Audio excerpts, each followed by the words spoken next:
I'm Robin Gagnon. And I'm Eric Gagnon, and we sell restaurants. We started the nation's largest restaurant brokerage firm. We sell restaurants over a decade ago. You can find us online at WeSellRestaurants.com. We're on your radio once a week with the leading authorities in this industry, talking about subjects that are trending in the business. Tweet your own questions on the topic while we're on the air to our Twitter handle, Sell Restaurants, or post them on our Facebook page, facebook.com/WeSellRestaurants. If we don't get to your question, we'll follow up with you on social media. Our goal is to satisfy your appetite for acquisition, feed the need for restaurant reality, and serve up a recipe for business success. If you have any ideas for our show or comments, email me. My email is Eric, E-R-I-C, at WeSellRestaurants.com. Today's show, we're going to be talking about legal issues when buying or selling a restaurant. That's one thing you want to make sure is buttoned up when buying or selling, and that's the legal issues. The restaurant brokers are strong believers that you need to bring in the best when it comes to legal advice. We're joined today by two expert lawyers who will discuss some of the transactional issues in buying or selling a restaurant. So if you're out there listening, stay tuned as we cover the legal basics for buying or selling a restaurant, ranging from types of ownership structures to liquor licensing, from our two panelists. We are joined today by Grady Thrasher, who is a partner at Thrasher, Liss Smith, LLC Law Firm. Grady represents a diverse client base of publicly and privately held companies and their owners in connection with a wide variety of corporate matters, including corporate formation and organizational issues, the acquisition and disposition of companies and their assets, federal and state securities compliance, corporate governance matters, employee and executive compensation issues, and licensing and distribution issues. Grady has spoken to various business groups on corporate governance and securities issues, and also edited Legal Power, a software executive guide to key legal concepts. We're also joined by Patrick Norris, who specializes in trusts and estates, probate, succession planning, business disputes, corporate formation, and corporate transactions. He began Norris Legal in 2011. Patrick graduated from the University of Georgia with a degree in speech communication and received his Juris Doctor from Georgia State University. He is also an adjunct faculty for Georgia State Law School, as well as the founder of GeorgiaRestaurantLaw.com. Patrick, thanks for joining us. Thanks for having me. Grady, we're so happy to have you here. Thank you, Robin. This is a pleasure. So let's kick this off by talking about the basics. Often someone will come to us, sign a contract to buy or sell a business, and then go out looking for a lawyer. Have they already made their first mistake at that point? Grady, what do you think? Well, it depends if they're using a good broker or not. Oh, I love that answer. Okay, we can close the show now. This was great. Thank you very much, guys. See you next week. No, I'm serious. If they're using an experienced broker, then that broker has already made sure their documents are compliant with state and local law and cover the basics. But in general, you want to contact an attorney early in the process, especially if this is your first time doing it. You want to have the background and the resource to call, even if it's only for a 10-minute question, throughout the process. Sometimes it's too late by the time you get the closing table or get the agreement signed to get some key provisions changed. But again, it all depends whether or not you have a good broker or not. Right. Patrick, do you think the same thing? When is it the right time to bring an attorney to the deal if you're buying or selling a restaurant? I got to agree with Grady. I think, anytime you're negotiating something and then certain points in the negotiation process, it just becomes too late to hit the key terms of the deal. So, meeting with a lawyer or a broker who knows what they're doing in advance to help you be able to get those terms to the deal before someplace, I think. And going back to what Grady said, if you've got the broker, and there's probably a couple of things that a lawyer can point out, so there may be less work for lawyers, so it's probably a competition. Okay, great. So let's talk a little bit about legal structure and what that means. So we typically write contracts for individuals that are later assigned to a corporation that's specifically formed for the purpose of that. What are the types of corporations, and why do buyers need to think about forming a legal entity before they enter into a contract or before they actually take over the operations of the business? You want to kick us off, Patrick? Sure. So, your basic entity structure is going to be a corporation, LLC, partnerships are available. Probably not going to be one in your one setting, but corporations and LLCs have different tax options available to them. So you certainly want to have a lawyer who knows those differences and walk you through that before you get. You want to have that entity drawn out, know exactly what you need to do before you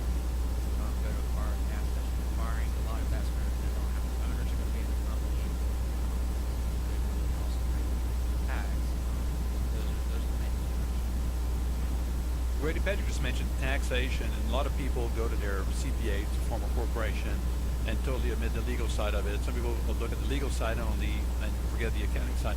Tell us a little bit about, the type of organization formation that you have and the advantage of talking to both parties before you make your decision. Sure. So most corporate structure is actually driven by tax considerations. Your corporate structure fundamentally is to protect you from liability. You want, as an individual, you want to be exposed to as little liability as possible throughout the ownership of the restaurant. Now, of course, the money you put up is at risk, but to the extent something else happens, say something bad happens, like it's a slip and fall, or it's some other type of reason you get sued, a corporate structure can protect you from that. So that's the main reason you have one, but they all do that, with the exception of general partnership, like Patrick said, and no one would ever choose that.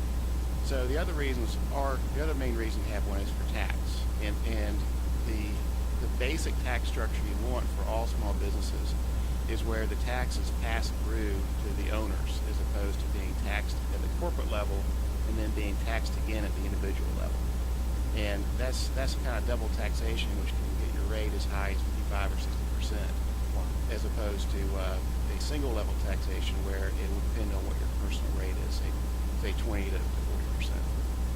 Wow. So really has some financial implications and some legal implications. And in this business, many restaurants serve alcohol. So I can't imagine a situation where anyone would want to own that business personally and have personal liability for all the issues surrounding the service of alcohol. Absolutely. So the alcohol, you can cover a lot of what you do with dram shop insurance and other types of insurance to make sure that if something bad happens, you're covered. But in the end, if you're personally on the hook, you're going to be getting sued individually. And insurance is great, but being sued individually is not fun. Oh, let's don't even talk about that. We don't even say those words out loud. Yeah, that's scary words. Hey, Patrick, assuming that someone is selling their business, why is it important to know the status of the entity signing the listing agreement as far as the Secretary of State is concerned? So what you're saying is when I'm going to making sure that I have an active business. Correct. Correct. Well, if you're not active with the state of Georgia and you're doing business out of the corporation and you're not active, you're personal liable. So that's the key thing that we want to. We're working with a client. The first thing we want to do when we get those business names on the purchase agreement is go check with the Secretary of State, make sure they're active. Because a lot of contracts are going to include representations and warranties where the seller and buyer represent warranties. They have it. Meaning they're authorized to make this transaction. And anytime you've got somebody who's doing a transaction and making representations like that, they're unsure they're basically putting themselves in the loop. So what you're saying is that every year when you get a corporation, you get this little notification notice from the state, and $35 you're supposed to renew your corporation, and we see that a lot, that people just omit or forget or don't pay the $35. You say if they don't pay the $35, they could be personally liable for their action of their company. Well, it's not. Yeah, there's a window there. So if you miss 1 year, they're not going to automatically resolve. So you get kind of a freebie. They'll put you in what's called non-compliance status. That's different from dissolution. So if you check somebody that says resolve, that's the problem. Non-compliance, not really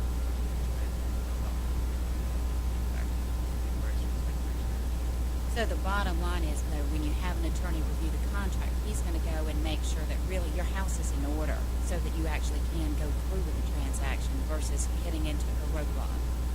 Yeah, and it's going to go a little bit further than that, too. Most attorneys are going to want to see a corporate minute book that's well organized, showing who the officers are of the company, and if those officers have authority under the governing documents behind the transaction.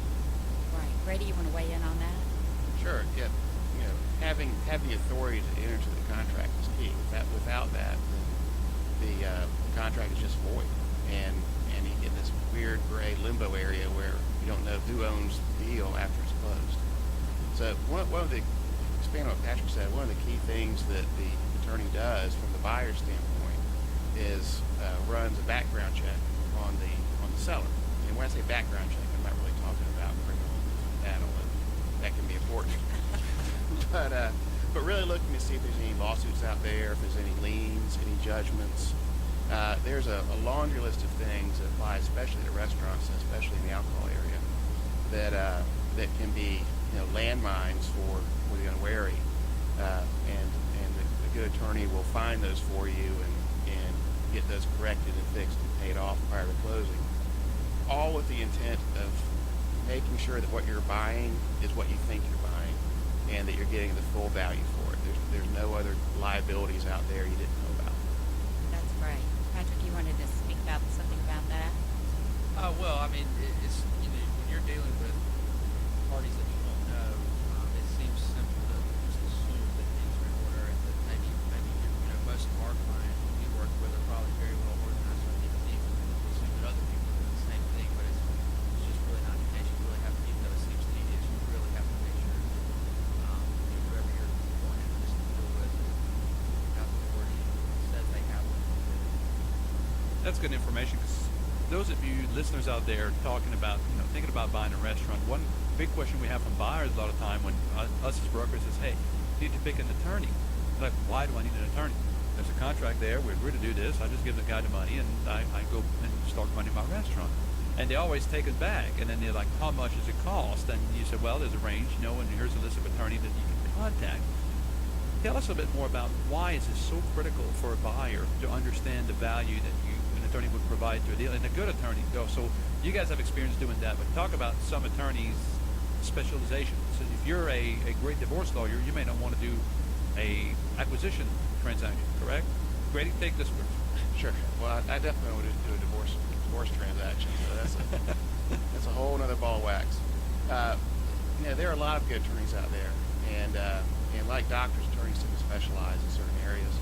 And there's two reasons you want to go with an attorney that has experience, not only in doing mergers and acquisitions, which is what this is, but in dealing with the restaurant and the hospitality industry in general. Because that industry has certain things that are special to it. For example, in the alcohol area, depending on where you live, you may have 3 or 4 levels of agencies you got to deal with to get the alcohol license. For example, in Georgia, if you can go through a months-long process to get an alcohol license at the local level, but if you don't get it at the state level, it's like it doesn't exist. And even worse, if you don't get it prior to closing or enter into a management agreement, then your alcohol license disappears as soon as the transaction closes. And that can be a big, big problem for restaurants, especially ones that rely upon the sale of beer or wine. Absolutely. And, we kind of get used to that course of business because we close a lot of different transactions, but somebody listening who's never actually bought a business, they've potentially only closed on a house before. But it's a similar scenario. There is a closing in place of a title search, there's a lien search. So there's an actual process and methodology to this that gets you through the closing so that you're assured that you have essentially clear title to the assets that you're acquiring. Is that correct? Yeah, and another big consideration is going to be the commercial piece as well, because a lot of restaurants have value because of their location. If they the restaurant on a certain street corner, the value of that restaurant may go down considerably. So having the ability to see that lease is going to be a huge consideration when buying a restaurant. And I just have to say that the restaurant brokers are the glue in all of that, because we're trying to deal with the landlord, deal with the franchisor if there's somebody like that in the picture, deal with the buyer, deal with the seller, potentially an attorney on both sides of the transaction. But we rely heavily on those attorneys when we come into a stumbling block that we can't overcome to say, okay, where do we take this now? And sometimes it takes the force of somebody with that JD after their name getting on the phone with a sort of a lingering landlord to tie up those last minute details and get that lease assumed. So that's a really good call back. Robin, you mentioned a residential closing, and I've been involved in both, and I have to say a closing for a restaurant is far more complicated than a residential closing. The great thing about residential closings is everything's tied up in a neat package, and the attorney in that situation actually doesn't represent anybody; they're representing the bank. And so most folks are unrepresented going into it. And they're unrepresented because there's a vast body of state and federal law that protects the homeowner for buying everything. There are so many more moving parts in the purchase of any business, but especially restaurants. And having a broker who understands that intimately and will work on your behalf to make sure everything gets done. I can't tell you how many times it's come down to the last 3 hours, and the brokers are still working behind the scenes to make sure everything falls into place, because you've got wayward landlords, you've got liens you have to deal with, you've got sellers who may be changing their mind, and buyers who are having buyer's remorse. It's a, it is a constantly moving in motion up till the time the money actually changes hands, and then sometimes after that. So. We would more than agree with you. That is definitely, in the last 12 years, for disclosure, we've done some transactions with Grady's in the past, many of them. And when I started the company 12 years ago, Grady did a deal with us. I think we could close the deal in 2 weeks, and it was like phenomenal, pretty normal. And now we're very happy if it takes 2 or 3 months. So the legal part of it, the landlords and all the parties to the table have slowed down, and it's taken longer time. And you mentioned something about liens, and Patrick, talk to us about liens. And this is similar to real estate transaction. There's a lien on a house. Usually it stops the deal. It's over, unless we can fix it, or there's some recourse against some insurance. But when you talk about a liens in a business transaction or a restaurant, talk to us a bit about what this is and how that works and how can we resolve that. So a lien is basically a security interest in certain assets, or it can be in certain assets of the company, it can be in the company in general. And that's basically someone's claim saying, I'm owed money. I've been given this secured interest in exchange for the money that I'm owed. And a lot of times, the liens can follow the property, meaning you could acquire a certain asset, the lien may come with it. It could be a situation where a lien has to be paid off prior to the sale. There's a lot of the different liens have different terms in them. So what the security interest is, it's actually what the documentation says. It actually provides the lien as to what has to take place. But having an idea of what liens are on the property or the business that you're considering purchasing is vital. Getting the understanding what that lien is, what that paperwork says, and what the rights of that secured holder are. We're seeing a large amount of owner financing in the marketplace today, and part of that is just because traditional bank financing tends to be more limited when it comes to restaurants. So when there's owner financing in place, then what are some specific types of things that would also have an imposing that would protect the buyer and the seller? Grady, you want to weigh in on that one? Sure. Well, personally, from the buyer standpoint, I love some seller financing. And it's not it helps the seller out as far as getting enough money together, et cetera. But from a risk standpoint, it greatly reduces the buyer's risk if you have seller financing in place. And the reason is that if there's any hidden problems, or if there's any misrepresentations by the seller, or if things don't turn out as they had contracted for, then that's a ready source of money that you can deduct against, instead of having to go back and fight the seller over the issue. Now, from a seller standpoint, they have that risk, but the sellers need to be full, fair disclosure about what's going on. So it's the buyer is the one that is initially taking all of that risk because he's paying the money. Him holding back some of that money, which is essentially what seller financing is, allows him to mitigate some of that risk and push it off to the seller. So if the seller did something wrong, they can say, well, I'm just not going to pay you this. Right. And in this situation, like life and like law, possession really is 9 tenths of the law. If you have to pay somebody, then it's a big hurdle for them to make you pay it if you don't want to pay it. Yeah. And Patrick, do you have thoughts on that? And from the seller's angle, seller financing is, I think if I'm representing the seller, you have to be very careful about what back there means, what type of security am I going to get. Usually, if you don't pay their loan, personal guarantee is also considered. And then a lot of people also have a security interest in the business that they're selling, so that if they just aren't paying, they can take the business back. I think the risk for the seller in doing that is that you need to be very careful that the buyer has the ability to pay this note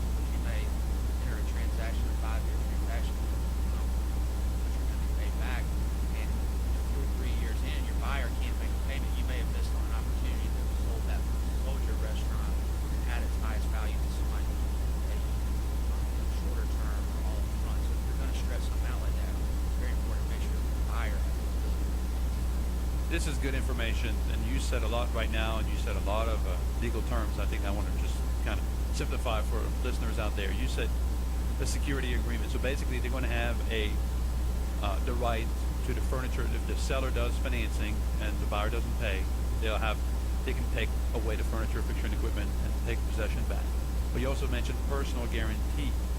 So explain that a little bit. What is that entitled to as far as a personal guarantee would go? How's that?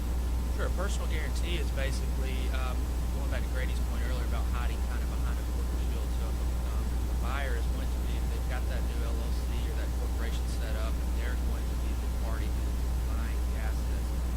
Instead of allowing them to hide behind that corporate shield when the note payment is not made, you're going to have one or two of the owners step outside of the corporate shield and personally guarantee payment of the note, meaning that the first recourse will be the company, and if that company can't repay the note, sellers will be able to go after the personal guarantee. You see that a lot in most notes. Is that acceptable by the buyers? Yeah, it's more often than not you see personal guarantees. That's probably standard, but it's not always the case. It depends on the negotiation leverage between the two parties and what the other terms of the deal are. I spoke how I loved seller financing from the buyer standpoint, but from the seller standpoint, seller financing is not so hot. And if you are going to do it, and you oftentimes have to do at least for a portion of it to make the deal work and to get the most potential value, then some things you want to do is try to limit it to the term, so it doesn't go on too long. But second, and Patrick mentioned this, is that the business, if the buyer is not paying you, it's probably because the business is not doing that well. And if the business is not doing that well, then the seller, of course, thinks the buyer is running into the ground.